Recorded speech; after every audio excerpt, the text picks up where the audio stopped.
countries as well as Russia, because there'd be no Russian or NATO troops on each other's non-Baltic borders. This would allow the Ukrainian people to live in peace. Aloha. That video, punctuated by alohas, was posted just 3 days after Russia invaded Ukraine, when civilian casualties were soaring. Millions of Ukrainians were still fleeing.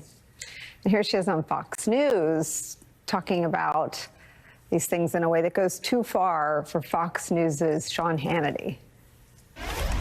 Putin has made very clear all along that their security, in his mind, is what's at stake here. And they do not want to see I don't want to interrupt you, U.S. but and NATO Putin troops also said Ukraine is not a country. And he has been saying this going back many, many years. So this has been, these territorial ambitions have existed a long time. On the security component. They have. They go way back, and they pre-exist this moment that we're facing. But with regards to U.S. and NATO, just like we would not want Russia to come in and start putting their tanks and missiles on our borders, either with Mexico or elsewhere, Russia says, hey, I don't want U.S. and NATO coming and making their military outposts on our borders within Ukraine. You've lost Sean Hannity. Tom Nichols reports this in The Atlantic today. Quote, when Hannity is trying to shepherd you back toward the airlock before your oxygen runs out, you've gone pretty far out there. But it is one thing to appear on Fox News and another thing entirely to be placed in charge, to be given the awesome responsibility of being in charge of America's vast and critically important intelligence community and all of its products and assets. As Nichols continues, quote, Gabbard is stunningly unqualified for almost any cabinet post, as are some of Trump's other picks, but especially for ODNI. She has no qualifications as an intelligence professional, literally none. She is a reserve lieutenant colonel who previously served in the Hawaii Army National Guard with assignments in medical, police, and civil affairs support positions. She has won some local elections and also represented Hawaii in Congress. But leave aside for the moment that she is manifestly unprepared to run any kind of agency.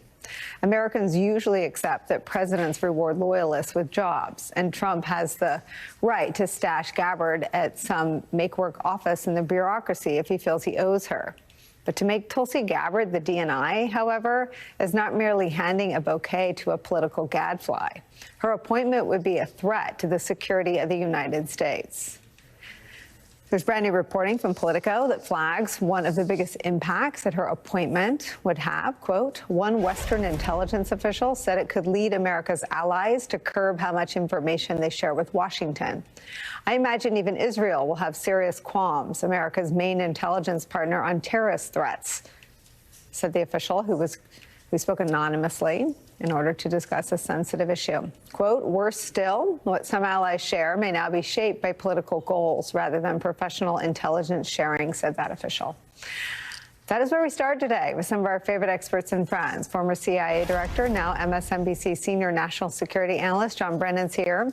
With me at the table, former Undersecretary of State for Public Diplomacy and Public Affairs during the Obama administration. Rick Stengel's here. Director Brennan, your thoughts about Tulsi Gabbard? Well, Nicolle, I think you and Tom Nichols have done a great job just underscoring all the concerns that people have about this appointment. Clearly, Tulsi Gabbard has taken actions and made statements over the past several years that really raise serious questions about her common sense, her judgment, as well as her political sympathies.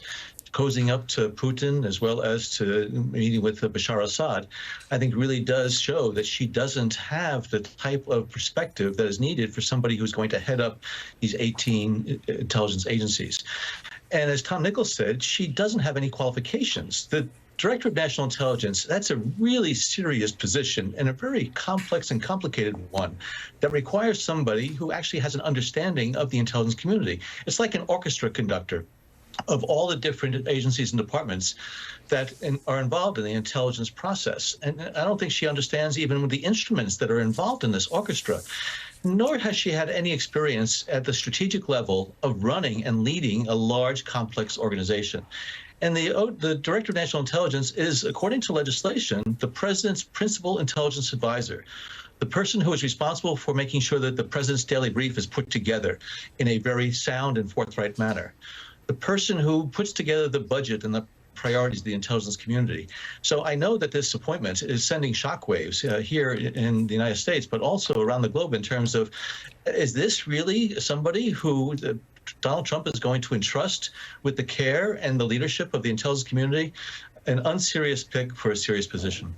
Let me show you what John Bolton, who was one of Donald Trump's former national security advisors, had to say about the pick. She doesn't have any experience in intelligence matters. She has demonstrated repeatedly that she doesn't understand international affairs. She has been quoted as saying that effectively Putin was justified in having Russia invade Ukraine because there were secret American biological weapons laboratories in Ukraine. I mean, this is fantasy land stuff. I think the answer here, that the nomination's clearly going to be made. It is customary for every senior nominee of a president to have a full-field FBI background investigation, particularly in sensitive national security and law enforcement matters. Those investigations could begin now in a smooth transition where the incoming president has beginning to announce his senior appointees, Secretary of State, and so on.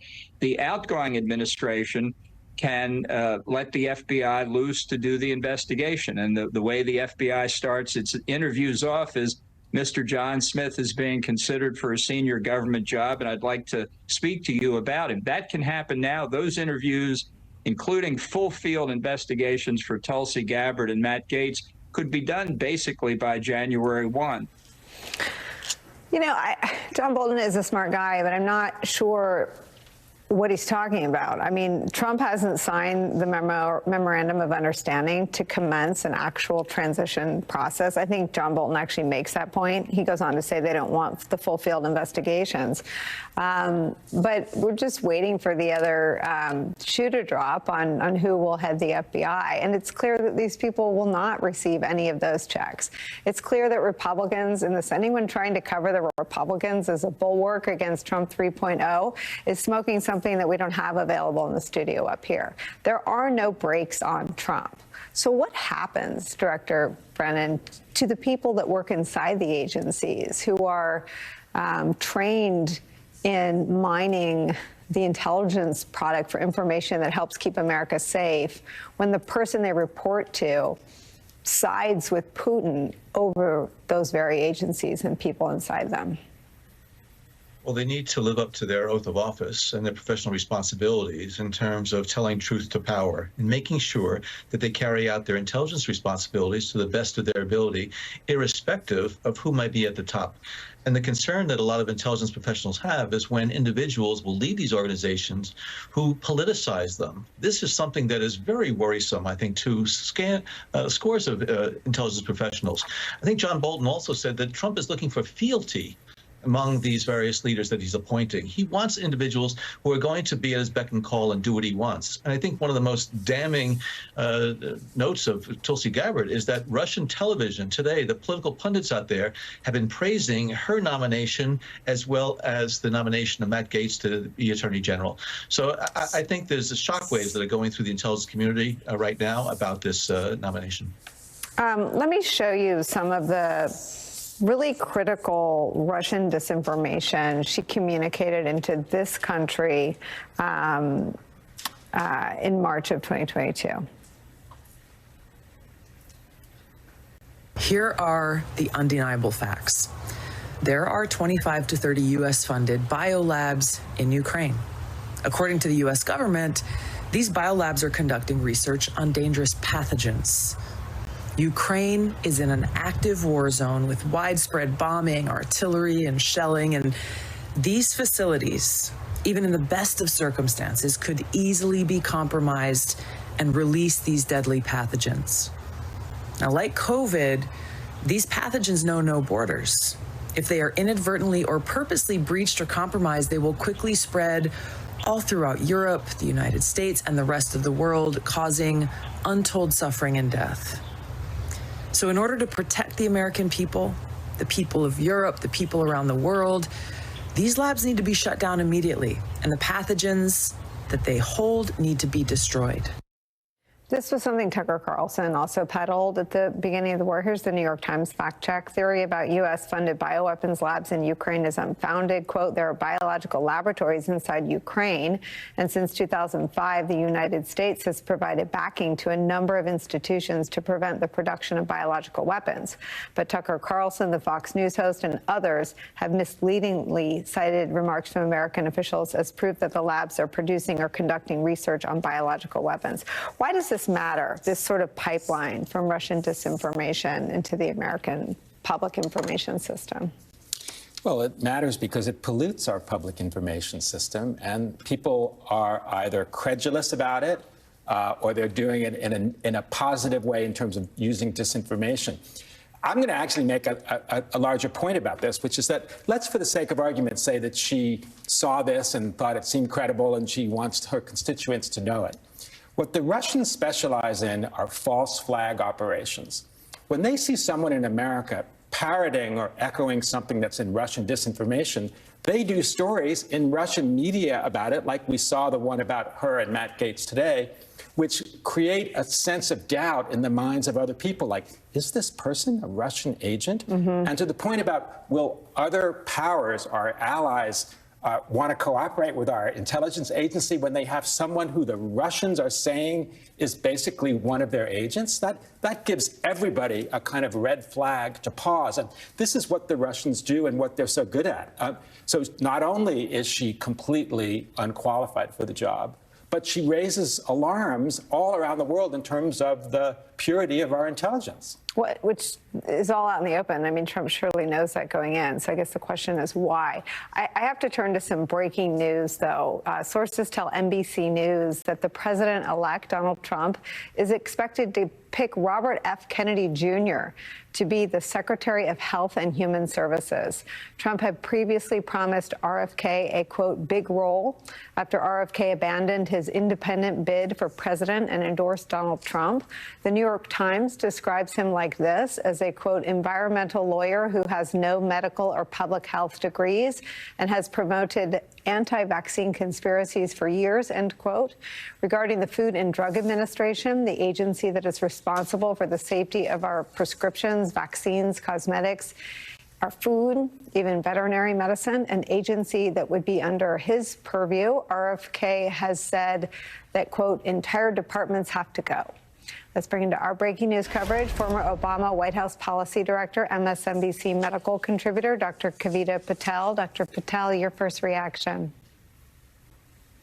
Oh, my God. I mean, those of us who have spent our lifetime, kind of decades working in and around in HHS, I'm not kidding, Nicolle, my texts are flying off the chain, both Democrats and Republicans saying, this can't be real. Someone must have gotten this wrong.